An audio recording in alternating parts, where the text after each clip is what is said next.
1. Good afternoon. I'm Jim Eskin, and on behalf of Eskin Fundraising Training, it's my privilege to welcome you to our nonprofit empowerment webinar series. Today, we're celebrating our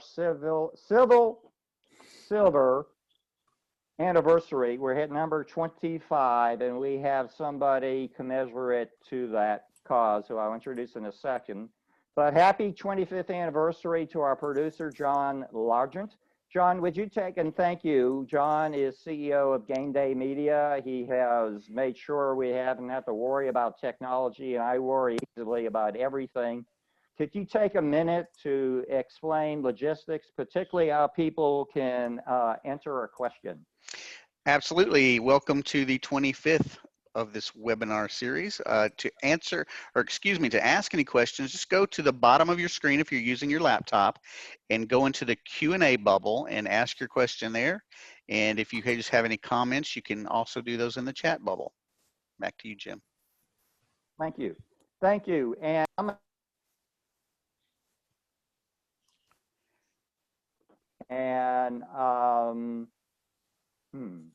Did you all hear me? Mm-hmm.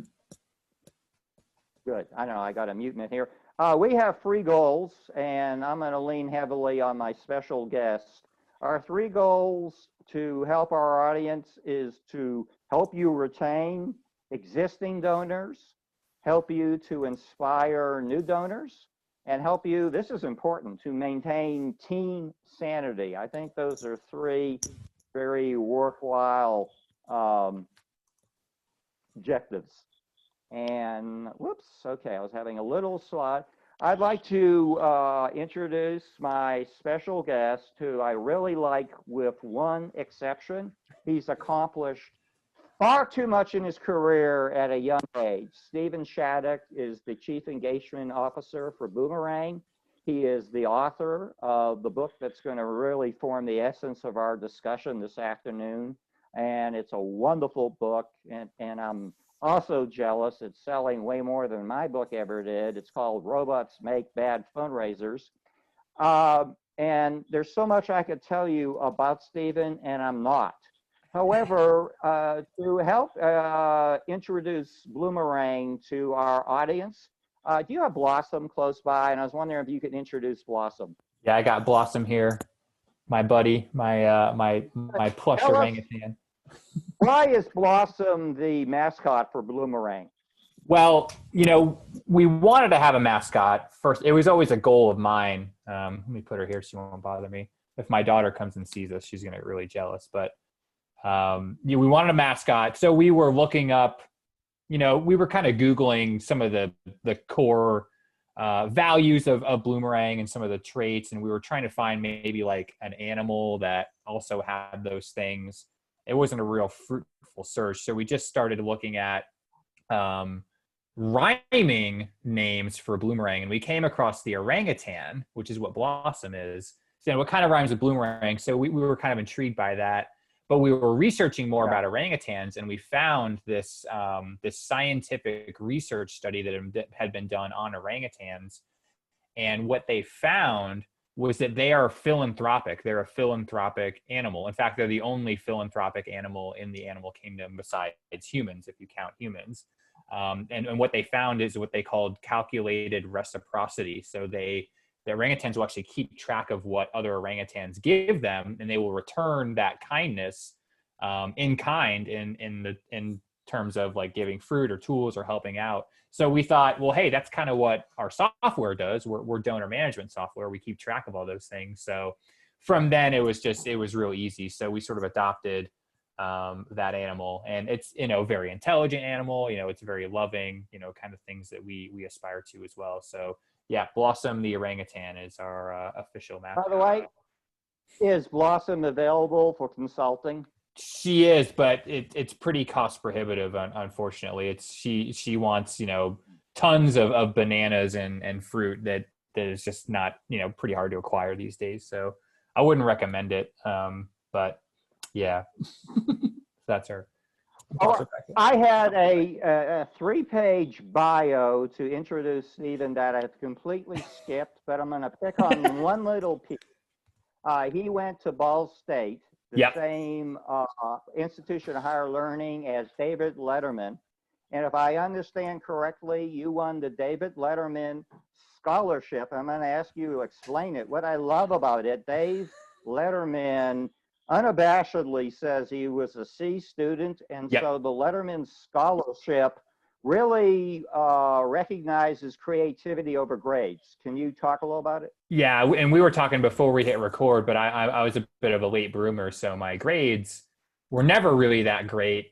But he endowed this scholarship after he graduated, and in order to be eligible, they would allow students in his major. He was what was a telecommunications major, and that was my major. That was the name of the program when he was there.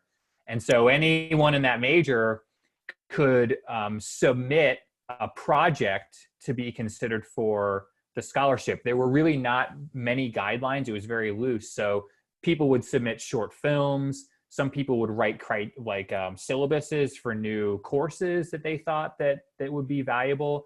I wrote a screenplay. I wrote a short film screenplay, and I was one of the 3 winners that year. I think it was 06, 05, or 06. I can't remember which year. Now you got me. I love this. What was, Yeah. just out of curiosity, what was the title of your screenplay? I can't remember. I'll send it to you though. I'll dig it up. It was a short film. It wasn't very good. I think it was a silent film. Now that I think about it, but I got to meet David's lawyer and his mom. Like if anybody watched the show, you know, he had his mom on pretty often. His mom is so famous. Great. Yeah. Hey, So I met her. Okay. Yeah, but it was fun. You forgot the screenplay. I think you do remember the name of your best-selling book. What motivated you to write Robots Make Bad Fundraisers? Well, you know, I kind of have an inside view at Bloomerang of how nonprofits and fundraisers kind of approach technology decisions, not just purchasing, but how they use that technology. And I was kind of seeing over the years, you know, this is 8 years of Bloomerang talking, just some odd activities, some odd ways of thinking when it comes to purchasing or implementing technology. So I was just kind of collecting those thoughts over time and just kind of compiled them all into the book that hopefully will give people a little bit of a guideline on how to approach and utilize all of these tools that are available to us. You know, it can be very overwhelming, while still grounding that usage in, you know, time-tested principles of philanthropy that have always worked, you know, will always work, but that sometimes get pushed to the side in favor of some of this technology that seeks to maybe supplant us as fundraisers, take the personal touch out of things. And my concern there was that if there wasn't a guidebook like that, then we may leave too much up to these software and these tools, which I think would be a shame. And I think there's a lot of evidence to show that has happened to our detriment. Do you mind if I take advantage of you? Do it. Okay. This question might be better suited for a psychologist, a clergy member, or a bartender. I can't help but think the experience of the pandemic and social isolation is tending to turn humans more into robots, in which we are overscheduled, we are overworked, and particularly we are over technology wise.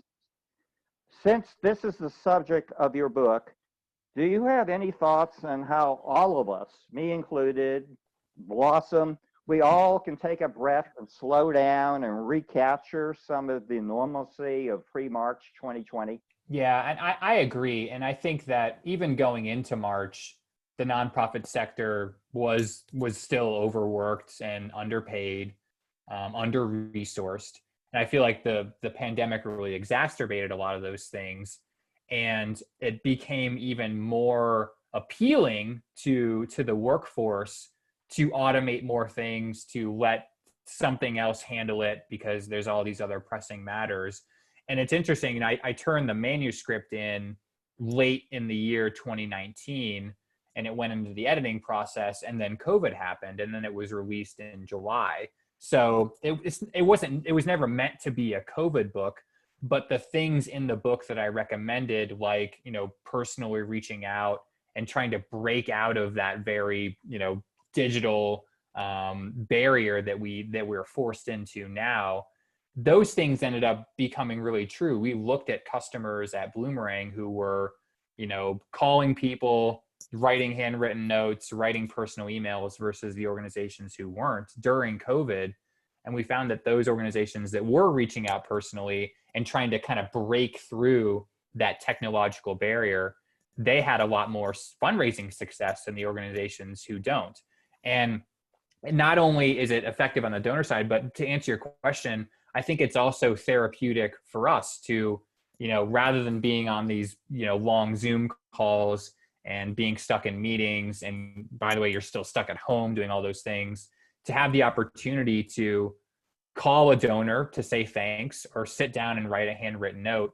I really think, and I've heard this from other people, it's not just my personal opinion, that is therapeutic when, we're in front of a screen for 8 hours a day with no breaks. So not only is it effective in terms of a tactic, but I think it's also sort of therapeutic for the person doing it. And Stephen and I were talking through the pregame talk, and we're saying, just like a donor or a colleague, I always like giving the other party the option. Yeah. Would you like me to email you? Would you like me to text you? Would you like me to give you a cell phone? Would you like to give you a landline call or a teleconference? I don't think we should automatically assume every single communication the other person wants to be on camera. Yeah, absolutely. And it doesn't have to be real time either. I think one tactic that we've seen a lot of people have success with is simply recording videos where they say, a 30-second message into the camera and then firing that off to a donor, and they can watch it at their leisure, the same way that they would maybe listen to listen to a voicemail or read an email. But that is still very personal because, you're hearing someone's voice and seeing their face. But yeah, I totally agree that it can be helpful to kind of break us out of this rut that we all seem to be in. I mean, I've got kids running around and, haven't been outside all day. And I don't necessarily think it's always the medium of the message. I think it's also who you're hearing from, right? I think most people would probably enjoy a FaceTime call or a Zoom call with a family member than they would maybe a coworker or their boss. And I think that the donor to fundraiser relationship probably looks more like a friend or a family member than it does these other sort of more mundane interactions that we have digitally. So to get a phone call from a nonprofit that I support that's just saying thank you, or a quick, nice little email, I don't see that as being as fatiguing as, an email from a coworker or, somebody who needs something from you. Okay, well, I don't have to go to a bartender to get advice. Thank you for that. Stephen, our audience is made up of a nice, diverse background of CEOs, executive directors, directors of development, board chairs, board members, volunteers, donors. And I think they all answer that question that we in the sector know, that one person can make a difference.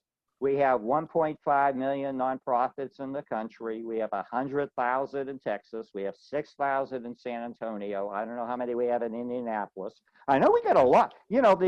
The philanthropy community has some, robust representatives in Indianapolis. Yeah. I can count 7 guests from Indianapolis over the last 2 years. Yeah. So, and all of you, thank you in whatever capacity you're in. Stephen and I would say you're our kind of people. If you're involved anyway in a nonprofit, you touch, improve, and save lives. Before COVID, you were essential, and now we like saying you're more essential than ever. So we have a little practice. Would everybody type in these 3 words, non-profit strong? because that's what we are. We're nonprofit strong. Steve, what are we? Nonprofit strong. I like that. Hey, I think I like David those Letterman chains. would be proud of you. And to tell you my story, after about 25 years in higher education advancement, I noticed working with some very powerful business and community leaders. They were fearless in everything they had to do in their lives, with one exception, Stephen. And you know what that is asking for a gift. And I think most of the fear is fear of the unknown.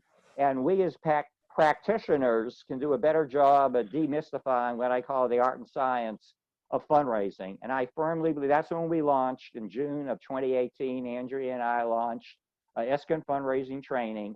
And we believe that we can take any nonprofit professional or board member or volunteer that believes in their cause and has the Jeffersonian virtues of a knowing head and honest heart, give them a little training, and we can turn them into a great fundraiser. We're very proud of the diverse lineup we have, and hope you'll join us every week. Stephen, I don't know what this feels, but you follow our only holy man. We had Father David. And our kind of thinking is, I'm trying to be cute here, you know, in vision you got eyes, not with the letter I's. But what we try to do really through our webinars is a learning community in which we are informing, we are inspiring, and also we're intertwining. We want to see heightened collaboration in the nonprofit sector more than ever, more than ever. And I'm going to catch up, Steve. How about, I don't know what I did with the slides, but I don't need it. It's the time for me to start asking you questions, okay? It's those robots. See, they got us. Yeah, okay, I can.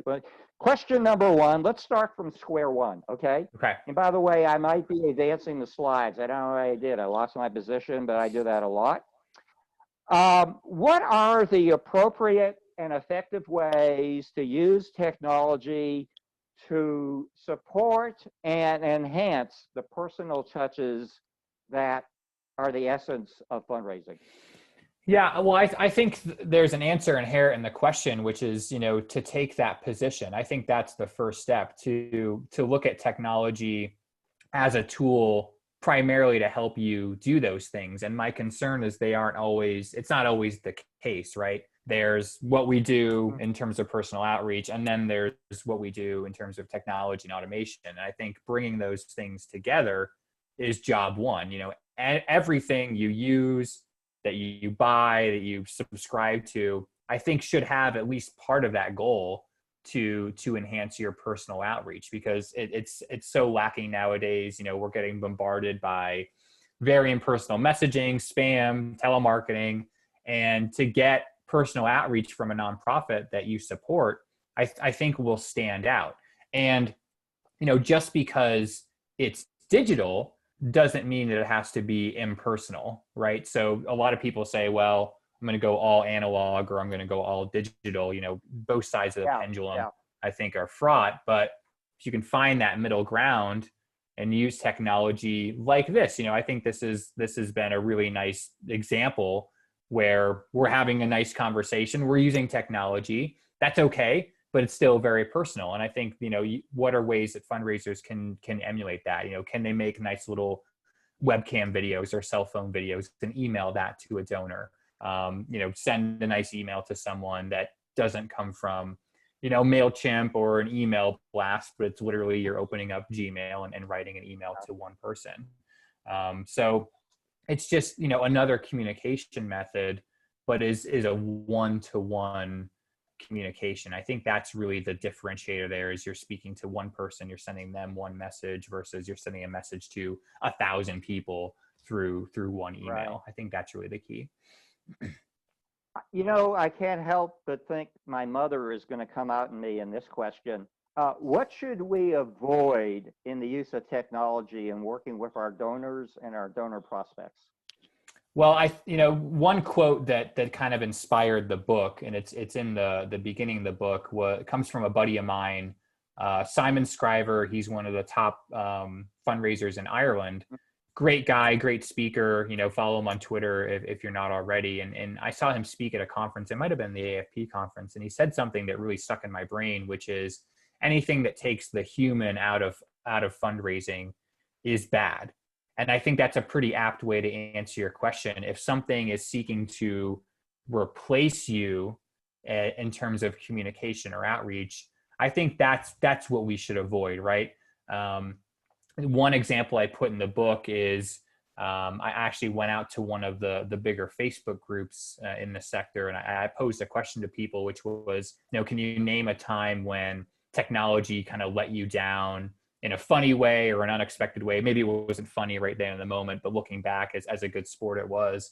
And one person told me a story where they were trying to set up an automated birthday card cadence where all the people in their database were going to get an e-birthday card in their inbox on their birthday. And he thought, well, what a great way to save time and also do some stewardship. But what happened was, something went wrong and they accidentally sent out all of the birthday messages on one day, and no one got it because it was no one's birthday on that particular day. That to me, hey, what are the odds, right? Right, exactly. That a 1 in 365 chance or whatever it was. And I thought, well, wouldn't it have been better to sit down, maybe once a week or once a day if you have the time, and see, is today anyone's birthday? And then write them a nice handwritten note or fire off a quick email to them. That's really the dichotomy that I'm trying to get at the book is, yeah, we can automate things and they may save time and they may create some efficiencies, but at what cost? Is there potential to lessen the impact of that thing because it was automated, or is there the potential that it would go wrong and potentially damage the relationship with that donor? And I think that would be a shame if that occurred, for sure. Stephen, whenever I'm talking to one of my friends from Bloomerang, I hear one word over and over and over, and it's the word retention. And most of our audience is comprised of professionals and volunteers from smaller to mid-sized nonprofits. Can you recommend some retention strategies for them? Yeah, and we've got research on this. There is a pretty good body of knowledge out there of people that have done research into donor loyalty. And a lot of them kind of come at the conclusions in different ways, but the biggest thing comes down to thanking and reporting on outcomes to donors. Those, by and large, are always at the top of any donor retention or donor loyalty study that's done, whether it's done by Adrian Sargent or Donor Voice or Penelope Burke or all the people looking at these things. It's always, hey, how fast are you thanking donors? Are you thanking them quickly? The faster you can thank a donor, the better. That is always something that rises to the top. And are you telling them impact stories? Are you telling them the things that their money is doing out there in the world? And it's all because of them, the donor. Oftentimes we kind of gloss over those two things. We may send them, again, a very robotic, automated thank you that just comes from our software automatically. And we skip the storytelling, or maybe we withhold it for an annual report or an annual gala, when we make those nice videos or have a service recipient come out and give a speech. But we can tell those stories very often on an ongoing basis, and they kind of get donors hooked on the giving. So, if you can do those things, if you can carve out time and make those things a priority rather than just kind of an afterthought, that's really where we see retention rates rise. The organizations that prioritize those things over things, and not stopping acquisition, but very oftentimes acquisition efforts tend to overshadow the stewardship piece. And I think that the inverse is more important. We'll talk. And retention is so much more efficient than acquisition. Yeah. Here's again, with the smaller nonprofits in mind, what is your advice on analyzing databases of annual donors for clues they could be cultivated for major gifts? Well, we've got research into this. When you sent me these questions, one name popped into my mind right away, and that was Jerry Panis, who it was a mentor of mine. I mean, an absolute legend. The GOAT. No one did it better. Yeah, he was a great. he did a study on this. It was published many years ago, but he looked at all of, or not all of them, but a pretty good cohort of bequest donors that his agency had generated for their clients. And he was trying to look through your exact question. Okay, what made these people tick? What were the attributes? And the common kind of logic is, well, they were probably older and wealthy. That was on the list, but it was actually pretty low on the list. What was at the top of the list was length of giving. They had been in the database for many years in a row. And if they missed a year or two here or there, that was okay. But that longevity, you know, were they kind of a loyal donor over time? It didn't necessarily matter. Hey, Yeah. I'm gonna butt in, Steve. But anyways, repeat that. That one is huge. Repeat that for our nonprofit friends about the importance of consistency of giving. Yeah, length of giving. That was the number one signal. Have they given to you for many years in a row? And it might be $50, right? It didn't matter. Yeah, it didn't matter how much money, $25 a year, $100 a year. And I think oftentimes we may look at our database and like, okay, who's been giving $5,000? Who are the rich people according to our wealth screening? That isn't as strong of a signal as people that have been giving to us since 1996. That's your prospect, right? Because they're retained, which is hard to do. It's hard to keep that person. They really like you. They believe in you. They may have already written you into their will if they've been giving that long. That's what we look at first. Run a report in your database, in your Bloomerang, your Razor's Edge, who's been given to you for 5 years, 10 years, 20 years. I would focus on those people and don't necessarily judge them if it's only been $50 a year. That's not as relevant as the length of giving. That's very, very telling. Hey, can I ask you some tough questions? Oh yeah, let's do it. Let's do it to you. For as long as we can remember, face-to-face interactions and meetings was the gold standard in the fundraising profession, especially asking for major gifts. Yeah. What advice do you have for our nonprofit friends in now making virtual asks of major gifts? Yeah, I think do it. You know, don't be afraid to try it, right? I think that sometimes we kind of get down and say, well, can't meet with people, so I have no way of making that face-to-face ask. I think that technology again can be your friend. It's not about totally disabling technology or not paying attention to it, but I think that you can still have some nice conversations virtually, either through a Zoom or a FaceTime call or whatever.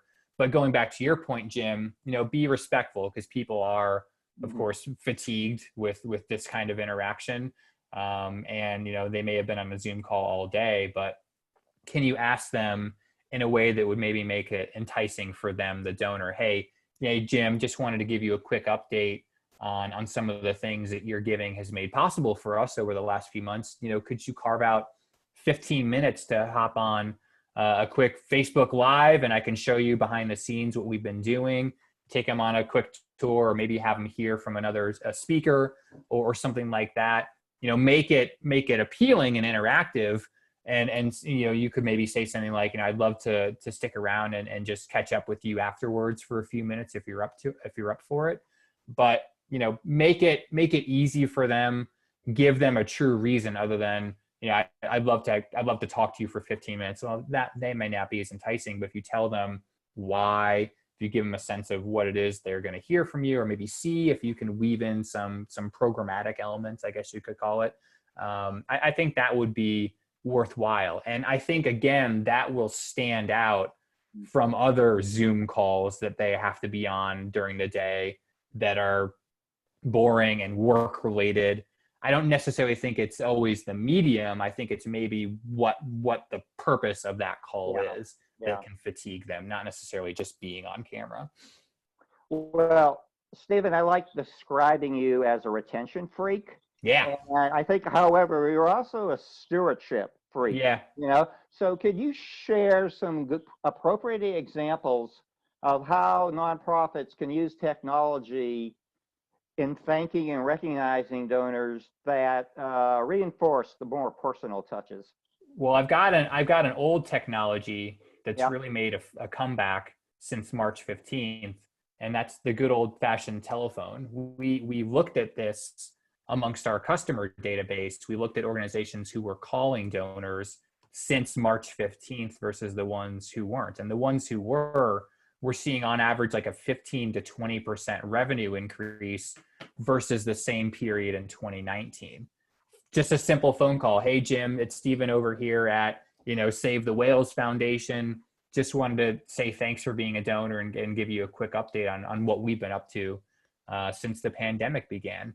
Simple voicemails, just as good, did not differentiate at all between people who picked up versus the ones who got voicemails. I'm assuming most of the people didn't pick up and were left a voicemail. But that voicemail, I think, has really become kind of the digital thank you card, right? And maybe you're having trouble getting mail out the door, getting thank you notes and things like that. Voicemail, awesome. A simple personal email, opening up Gmail, writing an email to Jim, hey, Jim, just wanted to say thanks for being a monthly donor. Just wanted to tell you a quick story about what monthly donors have done for us over the past few weeks. That's it. So low friction, maybe even low tech. I'm not necessarily recommending people go out and buy $1,000 video cameras and green screens and lights and create this whole video booth. I mean, you could do that certainly, but a quick cell phone selfie video, speaking right into the webcam and recording a 30-second message for somebody. I think those things will stand out against all the other, solicitations and impersonal things that people are getting. But another way, and we haven't touched on this, I guess we did a little bit when we were talking about Jerry Panis, but use your database to find out who you should be reaching out to, right? That's a technology tool that I think also goes underutilized. It can guide your efforts, right? You don't just have to pull a random list of people or wonder, are we reaching out to the right people? It'll tell you, people that have been giving for a long period of time, who are our monthly donors, who are people that have upgraded their annual gift in the last year. We should recognize that. Who are brand new donors, who are people that gave for the first time today, this week, this month. Let's do something special for them. And if you can layer in things like wealth screening tools or prospect research tools and maybe go into that outreach knowing something about them thanks to technology, that's really where I think technology shines, is guiding your personal efforts, outreach efforts, rather than doing it for you. I think that's the key differentiator there. The reality is, in 2021, which is going to be here before we blink, most nonprofits are going to have to face the challenge of doing more with less. Yeah. What are your recommendations on a hybrid, high-tech, high-touch strategy to accomplish doing more with less? Well, I think it's a matter of maybe leaning on people that maybe you haven't been in the past, or maybe you didn't think to do that. I think an easy one is board members. Can you leverage board members to help you do some of these things? Make phone calls, write handwritten notes, record videos. Maybe if your board kind of shies away from fundraising, can you get them involved in stewardship? And instead, maybe that will warm them up to the idea of fundraising in the future. Volunteers. We have relied on volunteers to do things like pull weeds and clean bathrooms and paint roofs and check people in at events. Well, events aren't happening. Nothing's happening. You're probably not having those volunteers come in to do those things. They may be sitting at home still wanting to help you. Can you get them involved in stewardship? I don't think that's necessarily a weird thing. Yeah. By the way, I think that is personally one of the best ways to get the feet wet of board members who are reluctant to, quote, enter the fundraising cycle. Start them out thanking donors. I think it makes you feel good to say the words thank you. It really, Absolutely. the worse than saying thank you. Yeah. I think there's. I'm going to put you on. Okay. Go ahead. Oh, no, that's all right. You said it. Okay, I said I'm going to put you on the spot. Okay. I like asking you tough questions. I'm jealous of how much you've accomplished at a young age. So Hey, there are more than 1.5 million registered nonprofits in the United States. And here's the tough question. What are your thoughts on the major characteristics of the organizations that are going to persist? Yeah.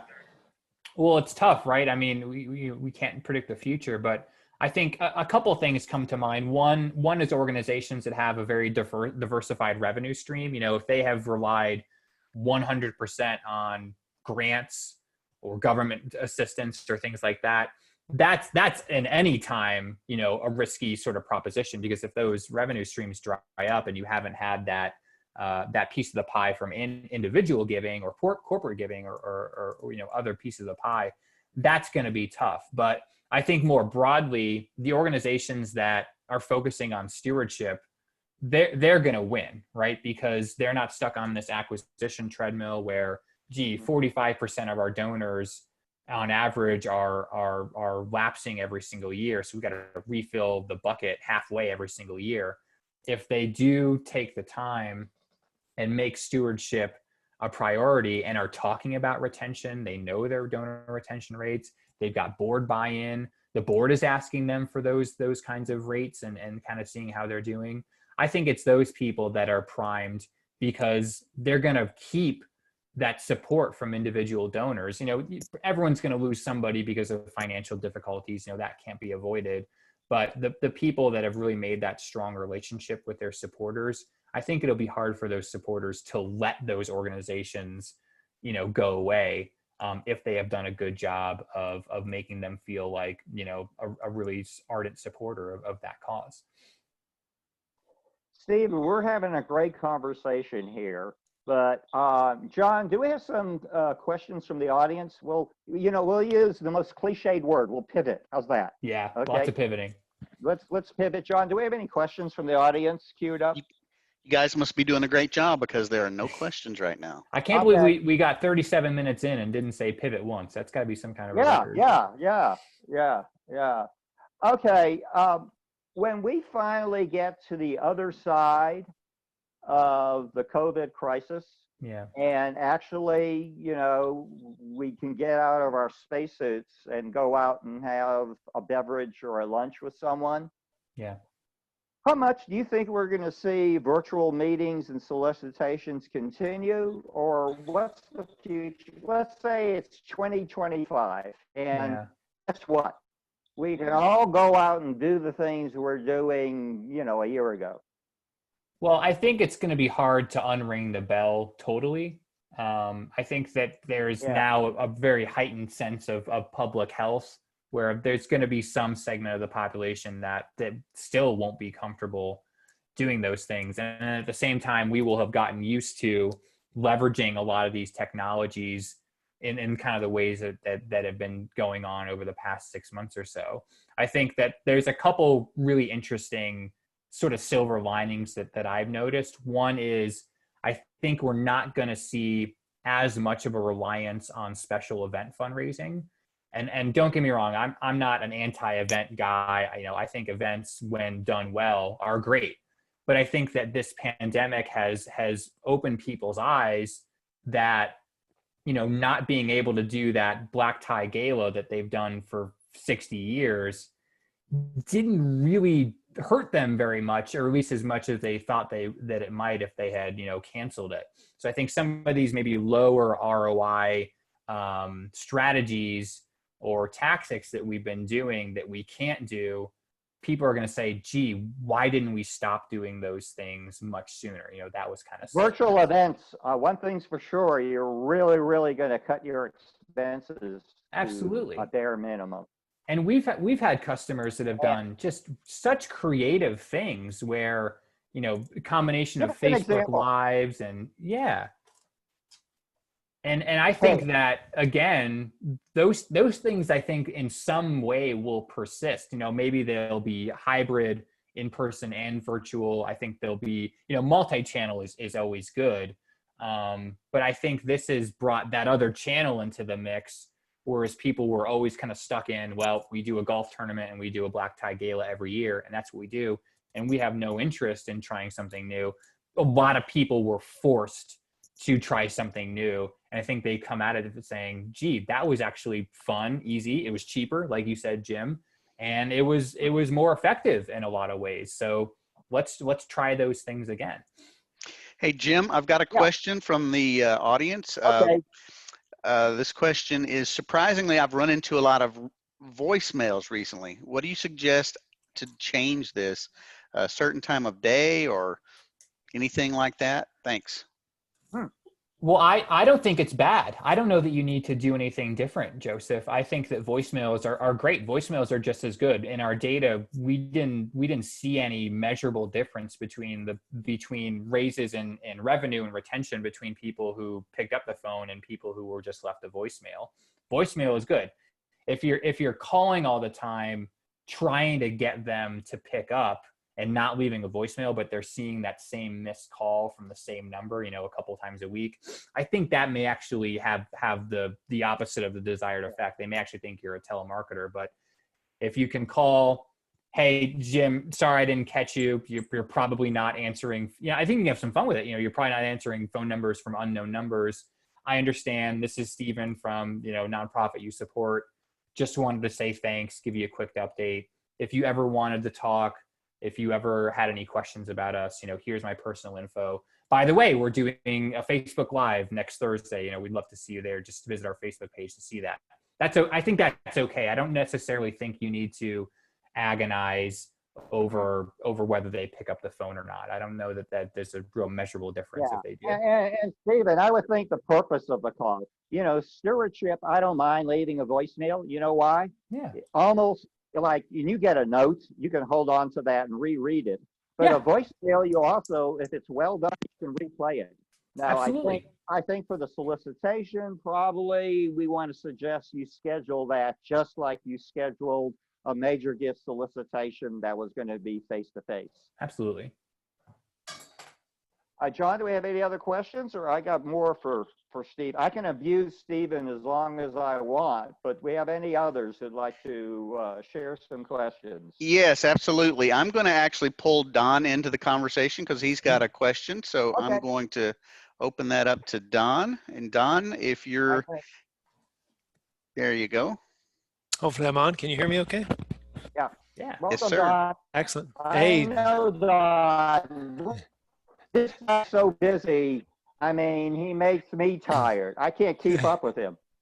in Okay, fact, go ahead, we just got back from Fort Sam having a conversation with the Marine Corps about fundraising and a contract. So just to add to that, interesting.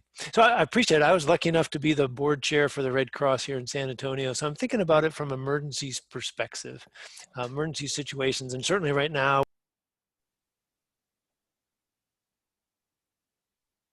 Oh, Don, I think you muted you got muted somehow. We didn't catch the last. There you are. There you are. Not sure Don's how much you heard. So anyway, I was saying Don, that. please repeat your question. Okay, so I coming from it from a perspective of emergency situations, being the former board chair of the San Antonio Red Cross. And the question with everything going on right now with wildfires and hurricanes is, what are your recommendations on combining high-tech, high-touch communications and reaching out immediately to donors in emergency situations? Yeah, so this is something we looked at in our customer set as well. I feel like I keep going back to the same research, but we looked at organizations who were mentioning words like emergency and coronavirus and COVID and sort of contextualizing their need for the current crisis versus the ones who weren't, who were just sending sort of generic appeals to their list. And you can probably guess which group was more effective. It was the group that was sort of contextualizing their need.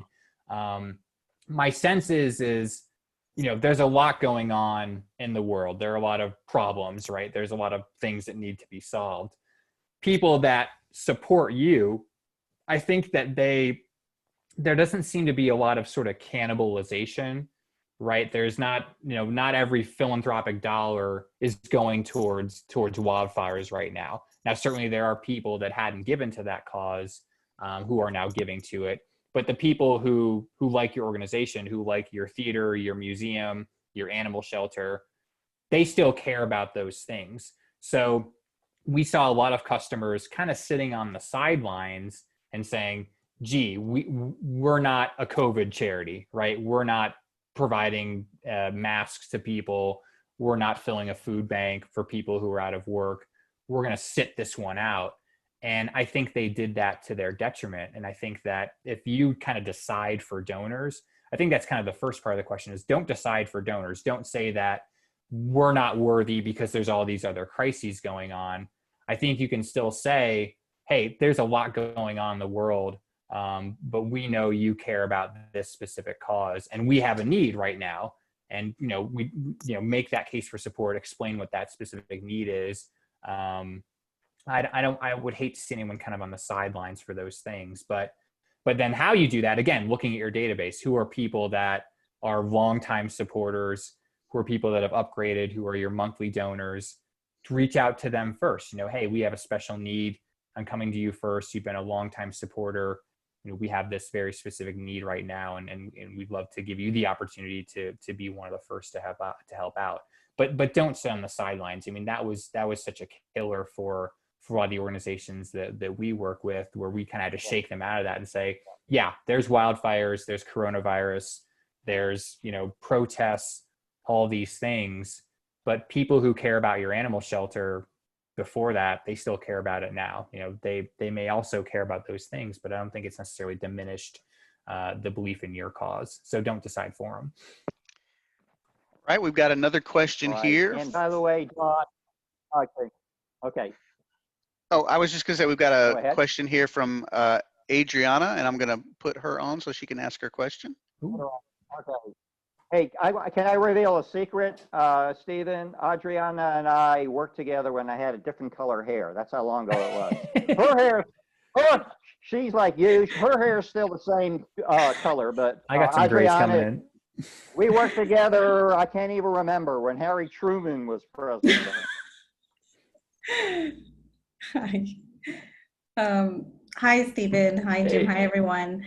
I have a question. So I'm the Director of Development and Alumni Relations at Keystone School. It's a pre-K through 12 independent school in San Antonio.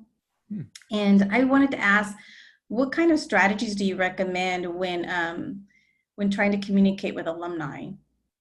Yeah, well, I have to say I'm not much of a higher ed or alumni expert, but I think right there, something about that person that you don't know about, a complete stranger who may also be part of your acquisition efforts. Like they went through your program, they went through your school, they know the value of the services you provide.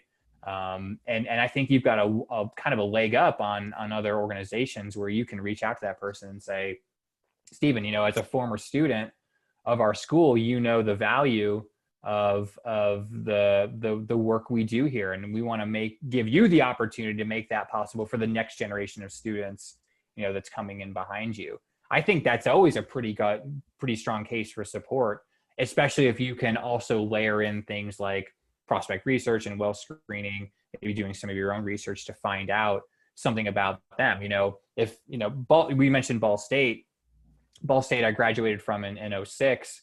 I haven't ever gotten a personal appeal from anyone there. I get kind of their alumni magazine and that stuff's okay, but no one in their development or alumni relations office has ever reached out to me and said, hey, Stephen, noticed you published a book. Wow, congratulations on that.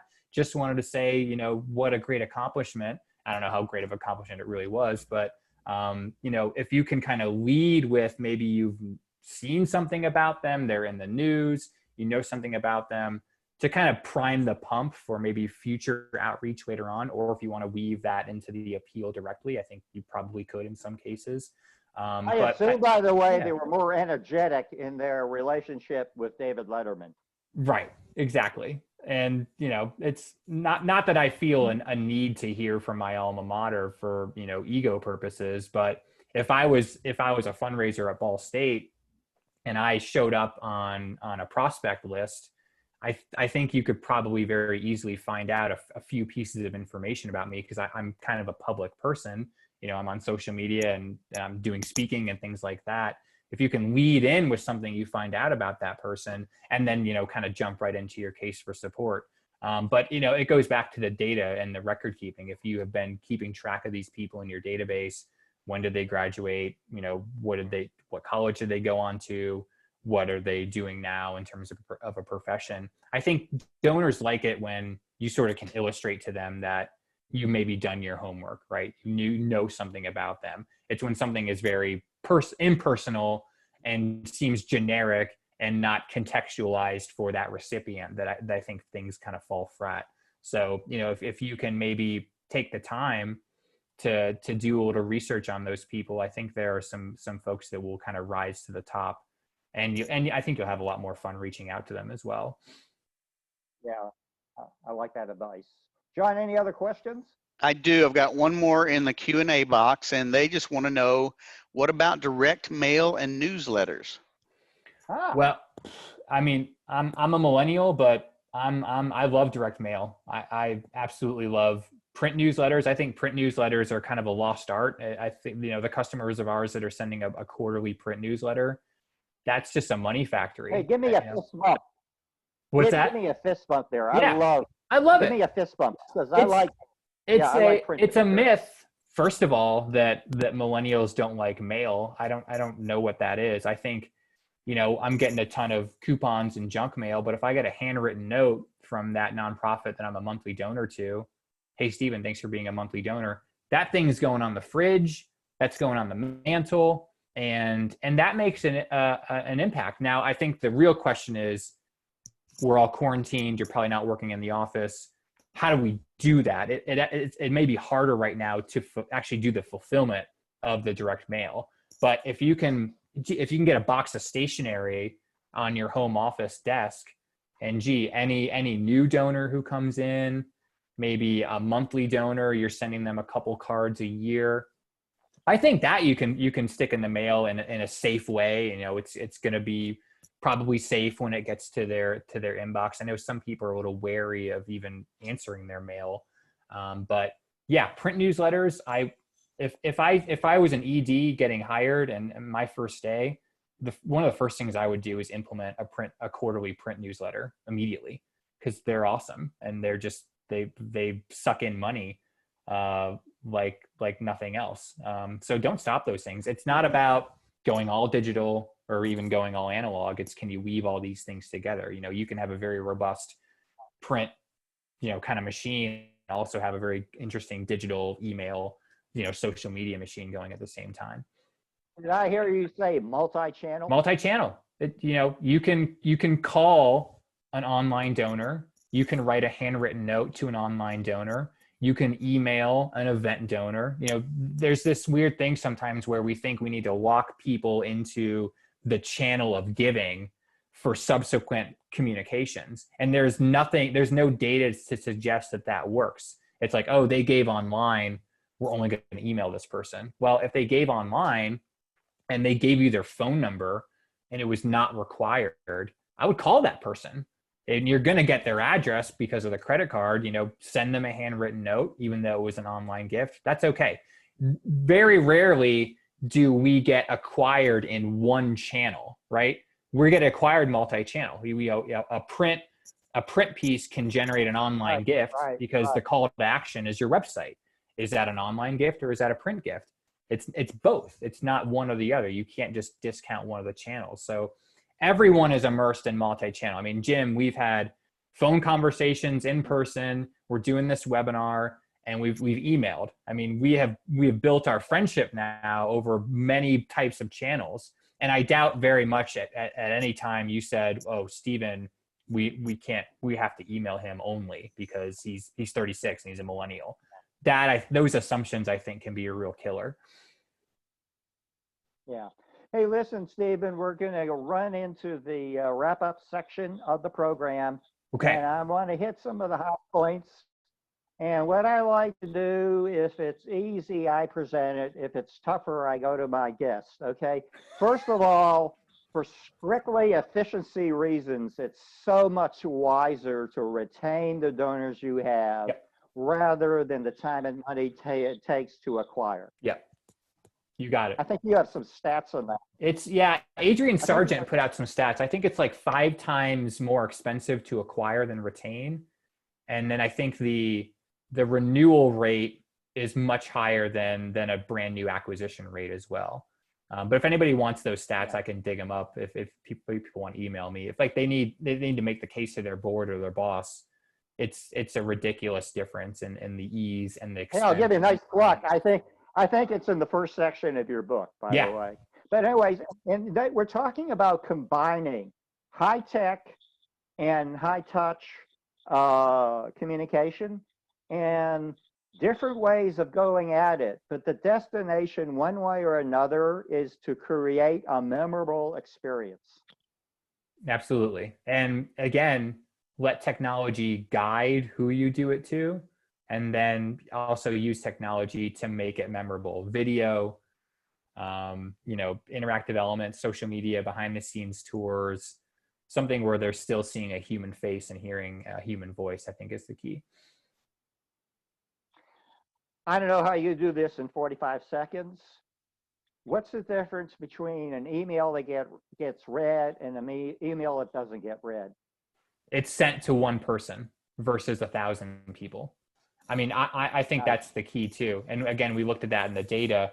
You open up Gmail, open up Outlook, type in Jim's email address and say, hey, Jim, thanks for being a donor, versus going to MailChimp and creating this, rich HTML thing that goes to 10,000 people. That's not going to get read as much as something that looks like your mom's emailing you or your best friend.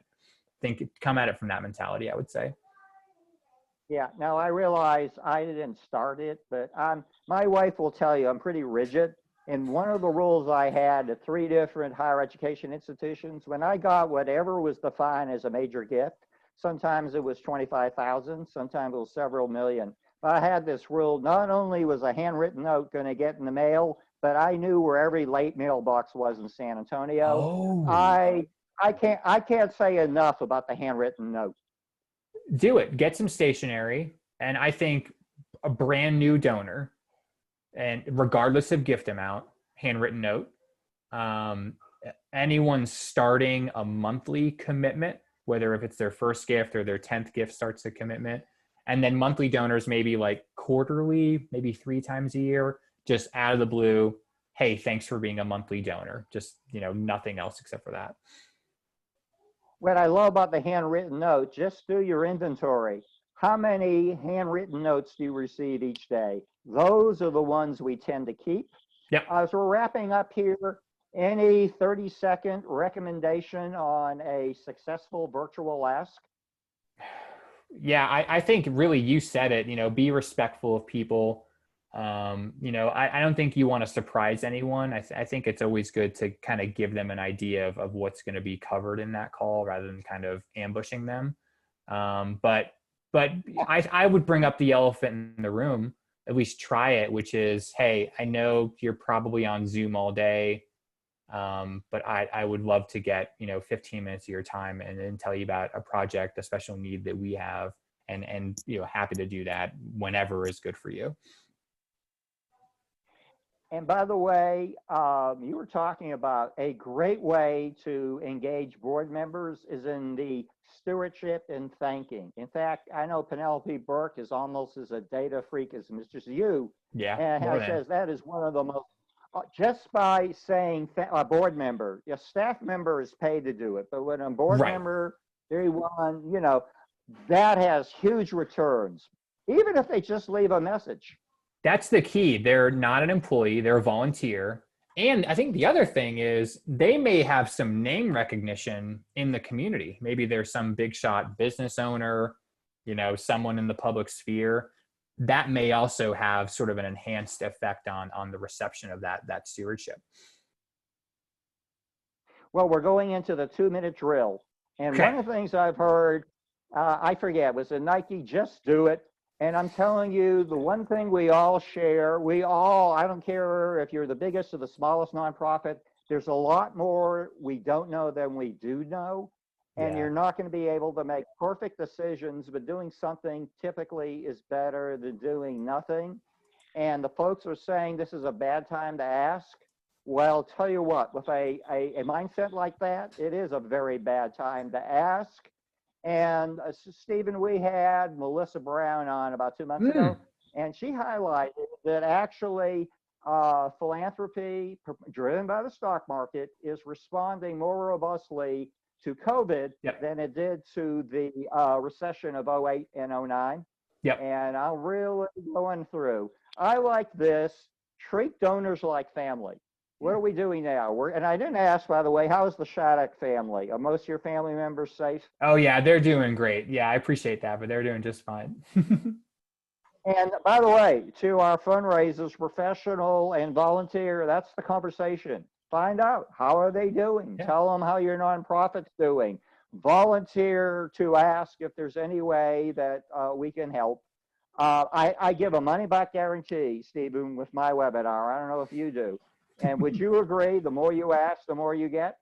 Yeah, and it's a great time to ask. There's a ton of generosity out there. I mean, people, I think, have really been mobilized by all the need. I mean, I can't log into Facebook without seeing a fundraiser or peer-to-peer fundraiser or something. And, you know, don't ask at your own peril, honestly. I think you're going to miss out on it. Yeah, that's a good way to put it. And by the way, I love ending on this quotation. It's from President Kennedy addressing the commencement, giving the commencement speech at American University on June 10th, 1963. And it gives me goosebumps because when I see the words, Stephen, it's like he's speaking to us today in September of 2020. And he's talking about the most basic common link is we all inhabit the small planet. We all breathe the same air. We all cherish our children's future, and we are all mortal. I mean, those words get to me. And I know the word that we should know very much in the fundraising business is the word thank you. And I want to say thank you, my colleague and now friend, Stephen Shattuck. And I'm going to forgive you for being so accomplished by the age. That's how much I admire you. Everyone, do yourself a favor and read his new book.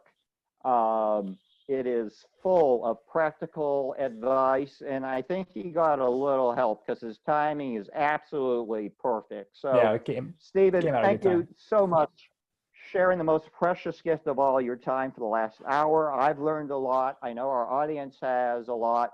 I think we've earned a happy hour. So thank you, Stephen. Yeah. John, here's what we're going to do. We're going to post a very brief written summary on LinkedIn, okay, and Facebook. Andrea is going to post that in about 32 seconds. And then John Largent does his special spin cycle, and he comes up a recording of the tape and the slides and everything. And we will post that on LinkedIn and Facebook, John, I don't know.